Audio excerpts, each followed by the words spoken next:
Joining now is Eddie Gall Jr., professor and chair of the Department of African American Studies at Princeton University, and Nikole Hannah-Jones, founder of the Center for Journalism and Democracy at Howard University and creator of the landmark 1619 Project, and author of the accompanying book, The 1619 Project.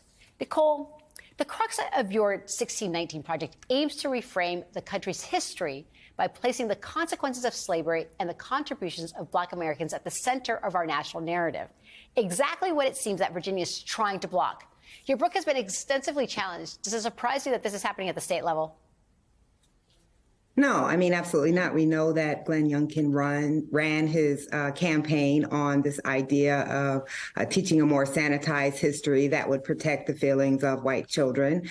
We know that history and how it's taught has always been contested in the United States, that so much of what we call history is really memory. It is selectively putting certain things into curricula that gives us a certain concept of what America is. But everything that happened in history happened. It really is about what do we teach? What do we teach about what happened? What do we put in, and what do we leave out? And this new curriculum that was occurring in Virginia was crafted largely by conservative groups, including the Fordham Institute. And it's very clear by what they are leaving out and what they're putting in, what vision of America they want school children to learn. Yeah, this whole idea of free markets, all of that is quite interesting in the way they're trying to frame it.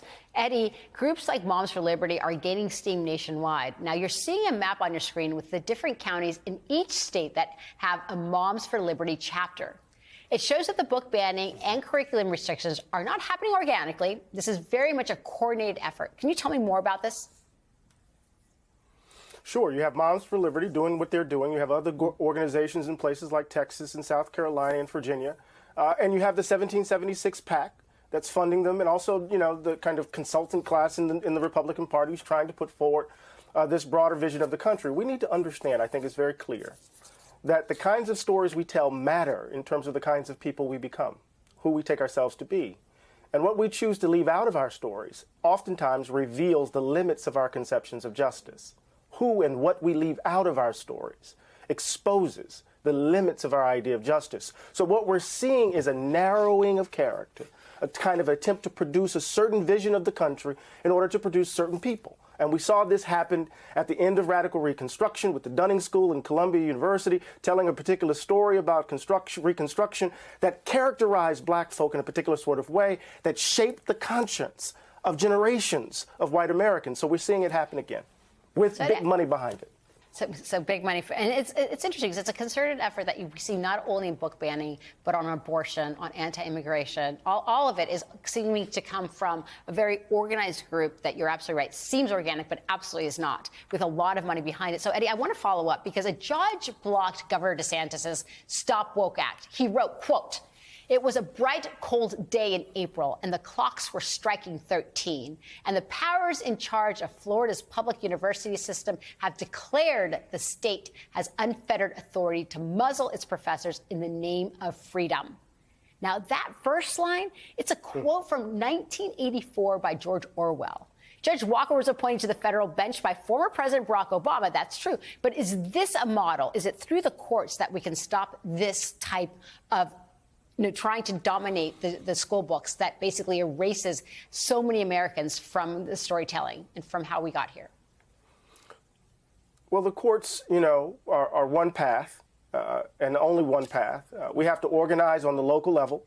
We have to understand that, as Baldwin says, and I'm paraphrasing him, ignorance allied with power is dangerous. Right, it's almost is a kind of combination for evil in some ways. So the court's one path, but we have to also mobilize and organize at the local level to understand what these folks are doing in terms of school boards. We've seen this strategy before. It was the strategy that led to the Reagan Revolution. We know how it works. So we need to not only challenge in the courts, we need to be challenging in the streets as well. So something, Nikole, that we also find very much is that they use critical race theory as code switching, as code words, as a dog whistle. Can you explain to our audience what that actually means and that it's actually not being taught in schools?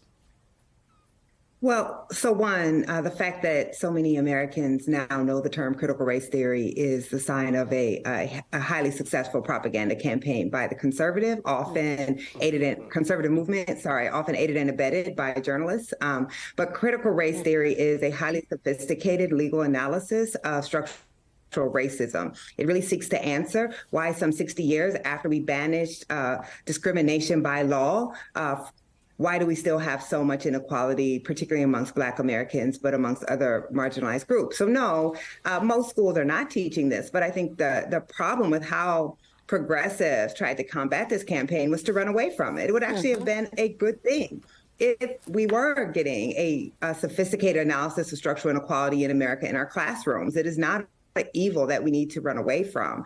And instead, what I think we need to understand from these campaigns is what conservatives get that sometimes I think people who want a more accurate rendering of history don't, is that narrative drives policy. And so what they're trying to do is shape the narrative in America that really justifies power, that justifies the racial and economic hierarchies that we already have, that gives this vision of America that doesn't lead us to question, why do we have the unequal society that we have? And I wish that people on the other side would get more organized, because Professor Gauld is right that we're not going to win these battles in the courts. The battles are going to be won at the school board level, when people who actually want a more accurate teaching of history are showing up just as intensely as those who are opposing this.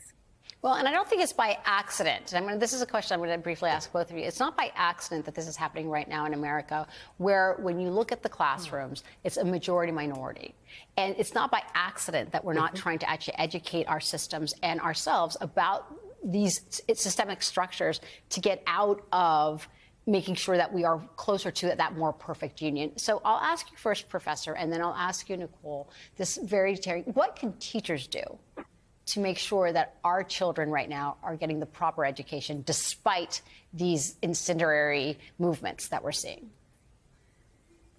Well, they're going to have to be courageous and teach the truth. They're going to have to engage in what, the late literary critic Edward Said called contrapuntal readings. They're going to have to put, Thomas Jefferson in conversation with David Walker. They're going to have to put the founders in conversation with Frederick Douglass. We're going to have to read across the vast diversity of America. Remember, there's immigration debates, voting rights debates, the attack on January 6th, the attack on CRT, quote unquote. All of this is related. All of this is related to the general panic that white folks seem like they're losing their footing, their grip on the country, and they want a nation that is fundamentally a white nation. And the rest of us should simply shut up and be grateful. So, Nicole, what one book that folks should read besides yours, quickly? Oh God, how can one even answer that question? But